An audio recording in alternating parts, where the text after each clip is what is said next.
What would you feel if you recognized your loved one among the specimens displayed as a museum exhibit? This is exactly what Kim Eric Smith experienced when visiting a body exhibition and recognized her son Christopher among the specimens, a son she was told had been cremated years ago. Today, we dive into this shocking story that forces us to reconsider museum ethics and the power of a mother's intuition. Christopher Todd Eric was born in 1989 in Texas, athletic, religious, and full of life. By the way, I'm curious, where are you tuning in from? Drop a quick comment, I read them all, and sometimes your ideas spark our next case. Friends described him as a happy young man with dreams and plans for the future. Behind the scenes of this seemingly normal life, tension brewed between his divorced parents, Kim and Stephen, creating an environment of ongoing disagreement about their son's upbringing. The story takes a troubling turn in 2012, when Christopher's father sent him to an all-boys boarding school in Houston at the age of 23. Almost immediately after, all communication between Christopher and his mother ceased completely, creating a painful void in Kim's life that would only deepen with time. That place had a concerning reputation, Kim later revealed to investigators, her voice trembling with emotion. She worried particularly about alleged medical treatments Christopher was receiving without clear justification. The complete isolation from his mother during this period created circumstances that would later raise serious questions. Then came the devastating news that would shatter Kim's world forever. On November 8, 2012, Christopher was found unresponsive at his grandmother's house in Houston. Initially, heart failure was listed as the cause, tragic but seemingly straightforward for a case that would soon become anything but ordinary. The situation grew more complex when the official cause of death was updated to include exposure to harmful substances. Medical examiners identified concerning elements in his system that rarely appear in typical cases, adding a layer of mystery to the already devastating loss. How does a healthy young man encounter such unusual circumstances? The events following Christopher's death only deepened the confusion. According to Kim, Christopher's father didn't inform her immediately when their son died. Instead, she was later told the remains had already been cremated, an unusually quick process that denied her the chance to say goodbye. What father wouldn't let a mother see her son one last time? Kim asked in her widely viewed video testimonial, tears streaming down her face. I never received his remains, never had the chance for proper closure. The hastiness of this process would later become a critical element in Kim's suspicions. Years later, walking through the dimly lit halls of the Real Bodies exhibition in Las Vegas, Kim experienced something truly extraordinary. Standing before display case number 27 was a preserved body posed in the famous thinker position that struck her with immediate recognition, a profound moment that would reignite her search for answers. Despite the preservation process that significantly alters human appearance, something about the specimen seemed unmistakably familiar to Kim. The height, build, and bone structure aligned with her memories of Christopher in ways that left her shaken to her core and convinced of a connection only a mother could perceive. I knew immediately, Kim later recounted, her voice unsteady with emotion. That figure resembled my Christopher in ways that transcend scientific explanation. She returned to the exhibition with photographs of Christopher and made comparisons that would soon captivate thousands online. The striking similarities between Christopher's photos and the museum specimen were undeniable to many viewers. The remarkable resemblance opened troubling possibilities about what might have really happened in 2012, challenging the official account of Christopher's final disposition. Determined to find answers, Kim approached museum staff about the identity of body number 27. Their response was frustratingly vague yet revealing about industry practices, citing privacy protocols and respect for donors. Officials provided no concrete information about the specimen's origin, further fueling Kim's suspicions. This experience led Kim to investigate body exhibitions and their verification procedures more thoroughly. Her findings revealed questions about documentation standards in some anatomical exhibitions that should trouble anyone interested in ethical treatment of human remains and transparent museum practices. One staff member reportedly shared with Kim in confidence, "There are questions about documentation standards in certain parts of the industry. But these concerns aren't openly discussed. The apparent secrecy surrounding these practices only intensified Kim's determination to uncover the truth. When Kim requested scientific testing on body number 27, museum representatives explained that the preservation process makes traditional identification methods extremely challenging. This technical barrier to verification stands as yet another obstacle in Kim's quest for closure and answers about her son's fate. If there's nothing to conceal, Kim stated firmly, why not explore possibilities to provide clarity to a grieving mother? Her powerful advocacy has resonated with thousands online who believe in her right to know the truth, whatever it may be. Several theories have emerged in this extraordinary case. Some support Kim's concerns about the suspicious timeline following Christopher's death, the rapid cremation claim, the missing remains, and Christopher's prior isolation form a pattern that raises legitimate questions about what actually happened during this critical period.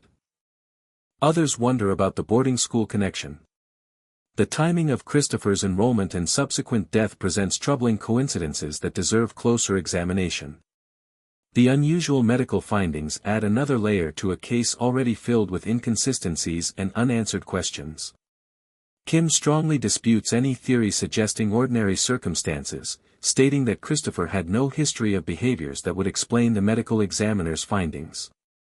The case ultimately raises broader questions that affect us all, about documentation standards across multiple industries, from medical care to death certification to museum exhibitions.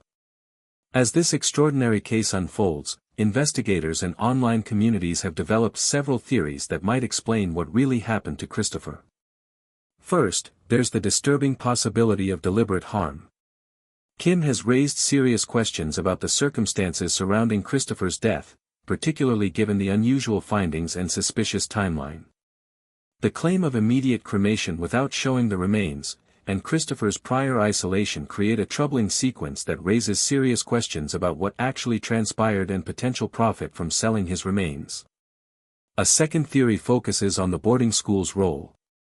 Given the reports of unusual medical treatments and Christopher's sudden enrollment at age 23, some speculate that experimental procedures or improper administration of testosterone may have led to complications that resulted in his death. The presence of cyanide could represent an attempt to mask evidence of medical negligence. Others point to broader systemic issues in how body exhibitions source their specimens. Investigative journalists have uncovered questions about documentation standards in some anatomical exhibitions. If these allegations are true, Christopher's case might not be isolated but part of a larger pattern of ethical violations. The medical evidence presents additional complexity. Christopher's coronary artery malformation could have contributed to his death under certain conditions, raising questions about whether the cyanide was the primary cause or a secondary factor in a more complicated medical scenario. What makes this case particularly challenging is the plastination process itself. Once human tissue undergoes this chemical transformation, traditional identification methods become nearly impossible, creating a perfect scenario for those wishing to hide the truth. Visitors reported that the exhibition layout changed after the controversy began, with some specimens being rearranged or removed entirely. These modifications suggest the exhibition's sensitivity to Kim's claims, though whether this indicates concern about validity or simply about negative publicity remains unclear. "This isn't just about my son anymore," Kim explained in a recent interview, determination evident in her eyes. "It's about dignity and respect. It's about ensuring other families have clarity about what happens to their loved ones." Her personal tragedy has evolved into a meaningful movement for greater transparency in practices that affect countless families. Despite growing public interest, authorities have not reopened the investigation into Christopher's death. The exhibition continues to operate, though under increased scrutiny from advocates pushing for accountability in an industry that has traditionally operated with limited oversight. This unusual case illuminates the intersection of grief, ethics, and the importance of proper documentation. It raises critical questions about consent and verification processes that affect families during their most vulnerable moments, potentially changing how we view such exhibitions altogether. For visitors to such exhibitions, this story offers an important reminder about the human origins of the specimens they observe. Each figure on display was once a person with a name, a family, and a life story worthy of respect and dignity, a reality easy to forget when viewing preserved remains in a museum context. As this story continues to unfold, it reminds us of the extraordinary lengths to which a parent will go in search of truth about their child, even when that search leads to the most unexpected and disturbing of places. The persistence of a mother's love proves powerful enough to challenge institutions and demand answers where none are readily offered. The question remains unanswered: is body number 27 truly Christopher Todd Eric? And if so, what really happened in the days following his death? Some mysteries demand to be solved, not just for closure, but for justice and prevention of similar situations for other families in the future.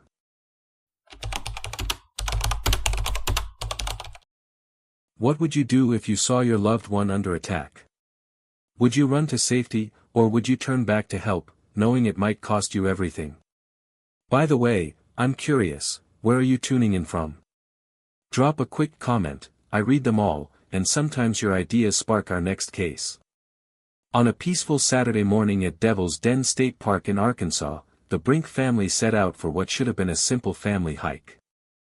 Clinton, 43, and Kristen, 41, had recently moved to Arkansas with their 3 daughters. They were eager to explore their new home state's natural beauty. The couple had packed their hiking gear and grabbed their 2 youngest girls, ages 7 and 9. They headed to one of Arkansas's most scenic parks. Devil's Den State Park sprawls across 2,500 acres of rugged Ozark Mountains terrain. Its thick vegetation, limestone caves, and cascading waterfalls draw thousands of visitors each year.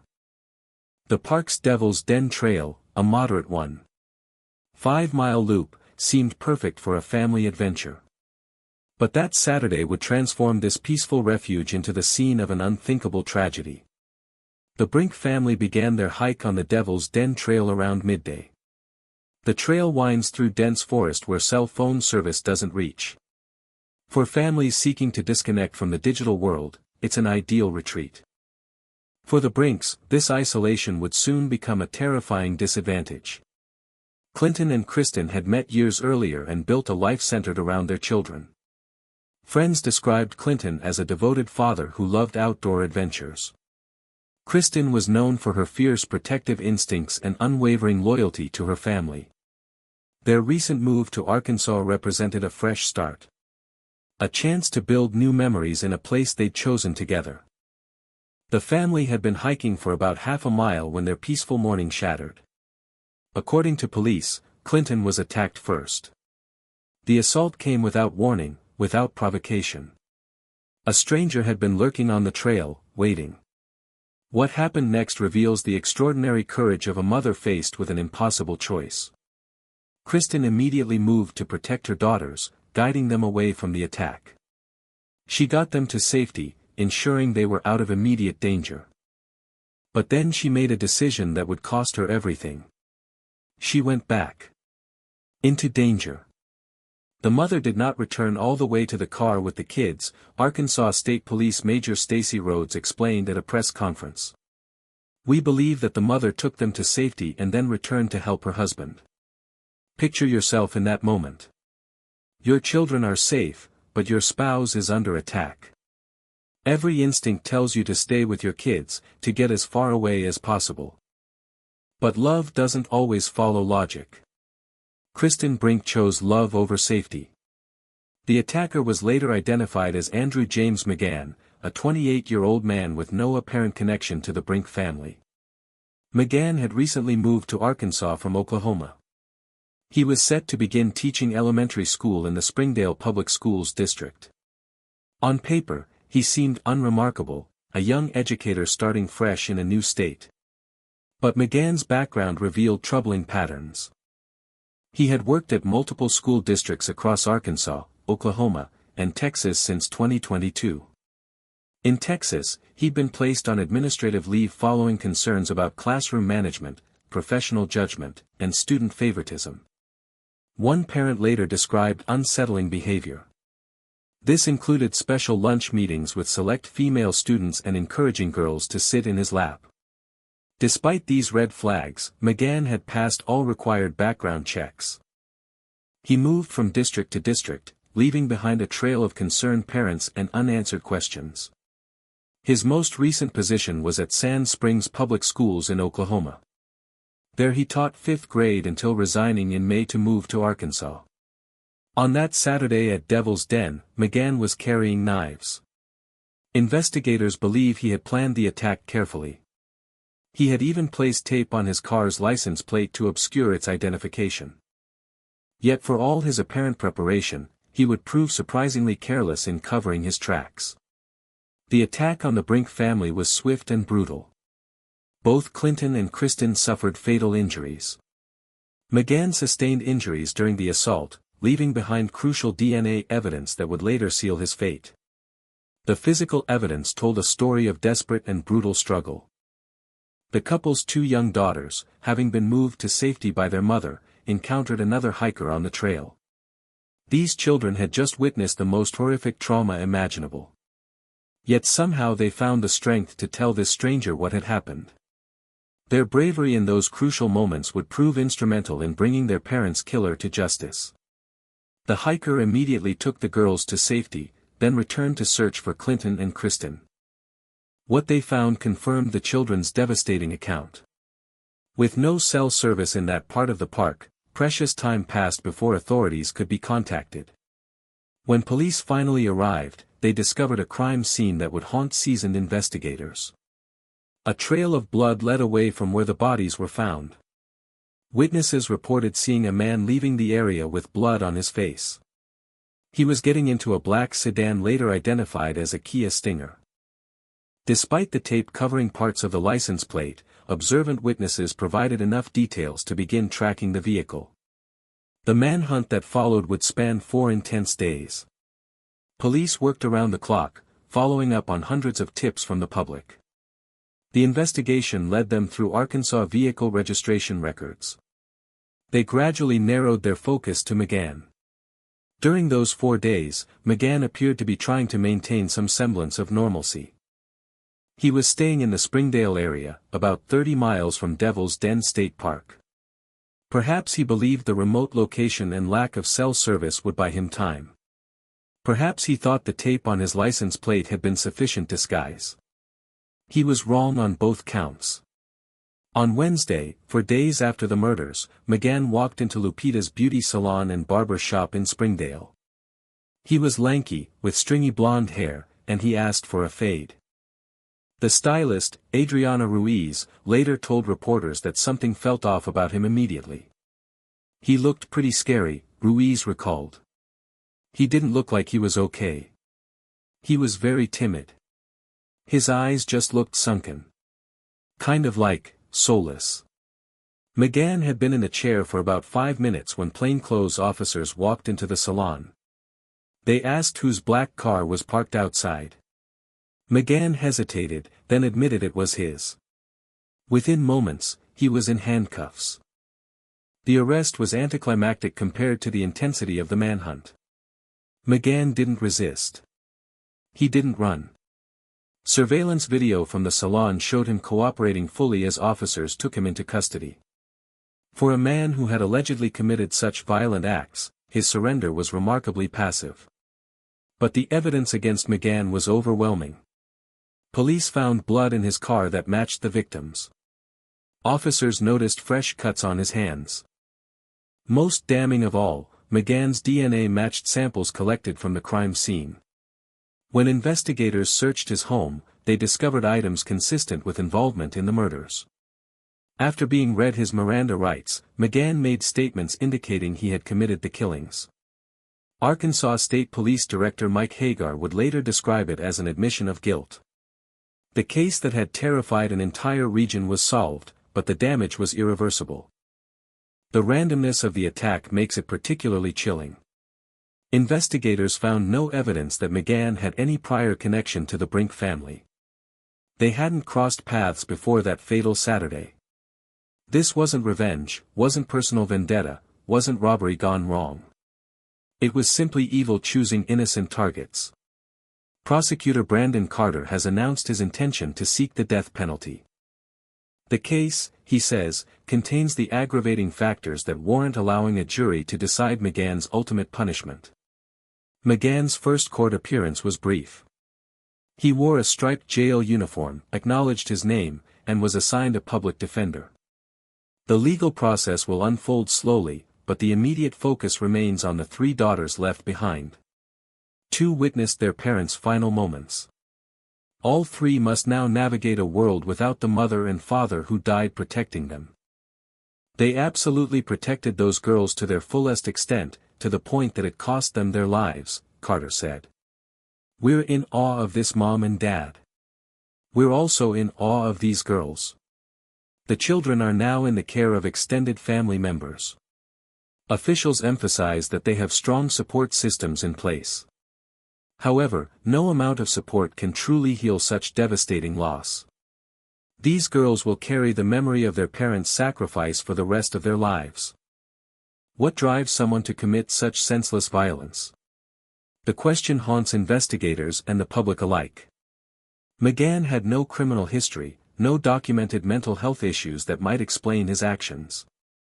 His employment history showed concerning patterns, but nothing that predicted this level of violence. Perhaps that's the most unsettling aspect of this case. Evil doesn't always announce itself with obvious warning signs. Sometimes it wears the face of an elementary school teacher, passes background checks, and blends into everyday life. Until the moment it chooses to strike. The heroism displayed by Clinton and Kristen Brink stands in stark contrast to the senseless cruelty of their attacker. In their final moments, faced with unimaginable terror, they chose to protect what mattered most. Clinton fought to defend his family. Kristen ensured her children's safety, then returned to help her husband, knowing the danger. Their sacrifice saved their daughters' lives. In a world where headlines often focus on humanity's darkest impulses, the Brink story reminds us that love and courage can triumph even in our final moments. They died as they lived, putting their children first, facing danger together. The trails at Devil's Den State Park remain closed as the investigation concludes. Eventually, families will return to hike these paths.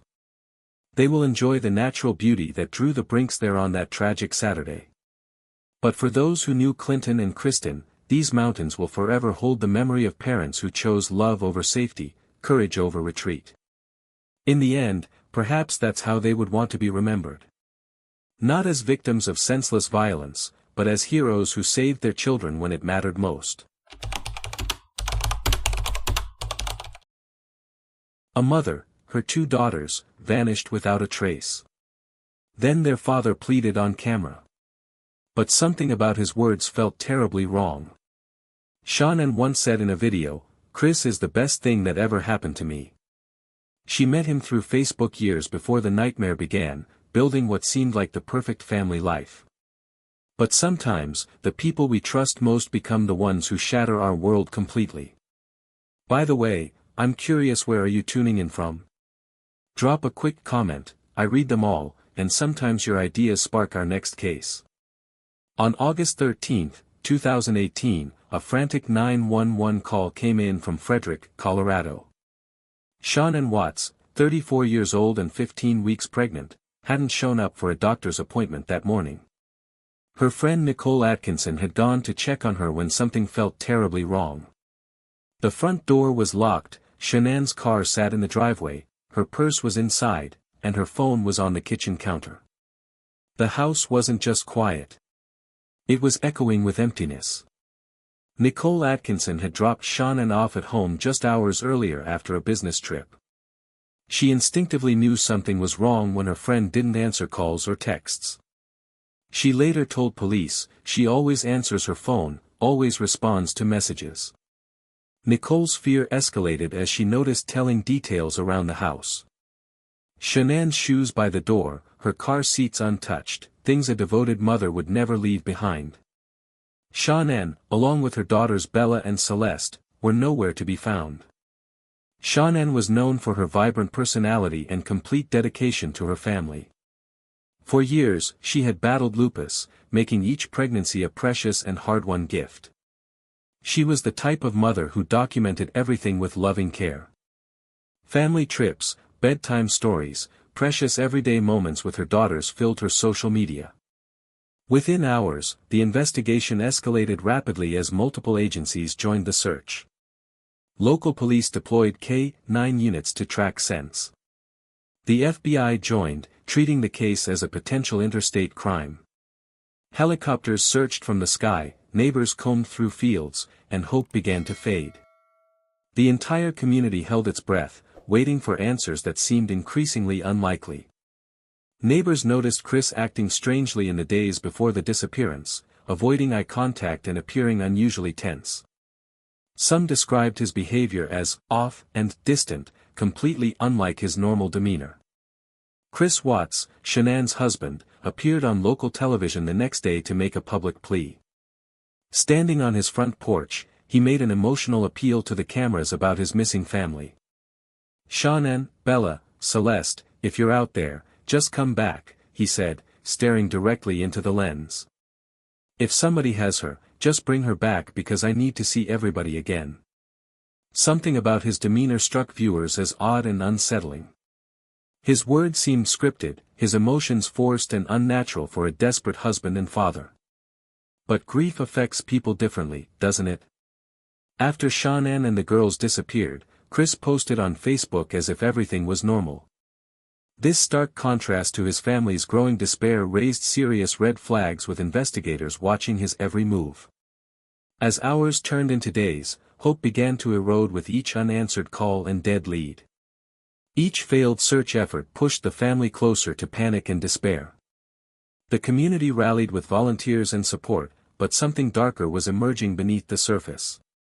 Days passed with no sign of Shanann or the girls anywhere in the area. Then, on August 16, the investigation took a devastating turn that confirmed everyone's worst fears. What they found would haunt investigators forever. Shanann's body was found on the property of Anadarko Petroleum Corporation, the oil company where Chris worked. The bodies of 4-year-old Bella and 3-year-old Celeste were discovered later that same day, hidden in oil tanks near their mother's shallow grave. The worst fears had come true. What investigators found would haunt the nation. Chris Watts was arrested that evening, initially maintaining his innocence despite mounting evidence against him. But his story began to unravel as investigators uncovered troubling information about his secret double life. Behind the scenes, they had discovered an affair that painted a completely different picture. Chris had been having an affair with a coworker named Nicole Kessinger for weeks. Nicole told police she believed Chris was going through an amicable divorce from Shanann. She had no idea that Shanann was still living with him or about the true state of his marriage. The investigation's turning point came when Chris failed a polygraph test administered by experienced investigators. During a grueling 6-hour interrogation, Chris finally confessed to killing Shanann in their home. Later, in a 5-hour prison interview, he detailed the horrific truth about how he murdered his daughters.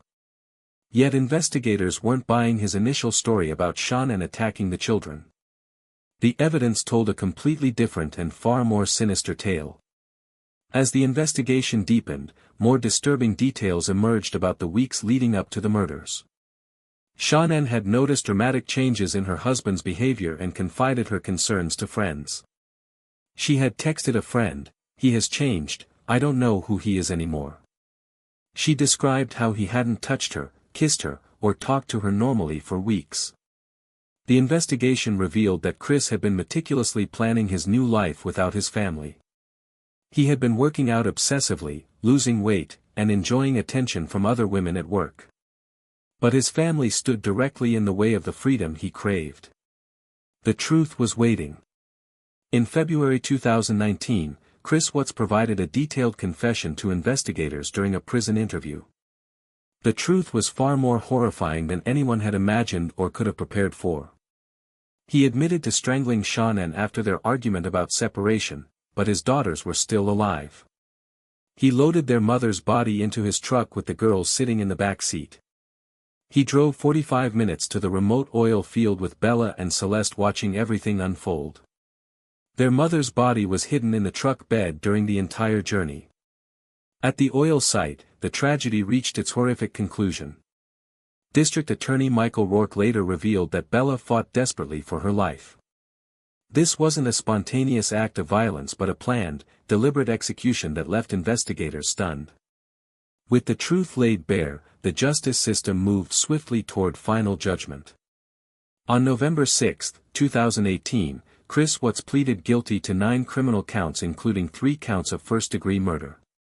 He was sentenced to 5 consecutive life sentences without the possibility of parole, plus an additional 84 years. No chance of freedom. Ever. During the sentencing hearing, Shannan's father Frank Rzusek spoke directly to Chris with raw emotion. "I trusted you to take care of them, not kill them, and you disgust me." Her mother Sandra added, "I didn't want death for you because that's not my right." Chris was transferred to Dodge Correctional Institution in Wisconsin for safety reasons where he remains today. He's housed in general population, where he's reportedly ostracized by other inmates who despise him. In prison hierarchy, those who harm children occupy the lowest and most dangerous rung.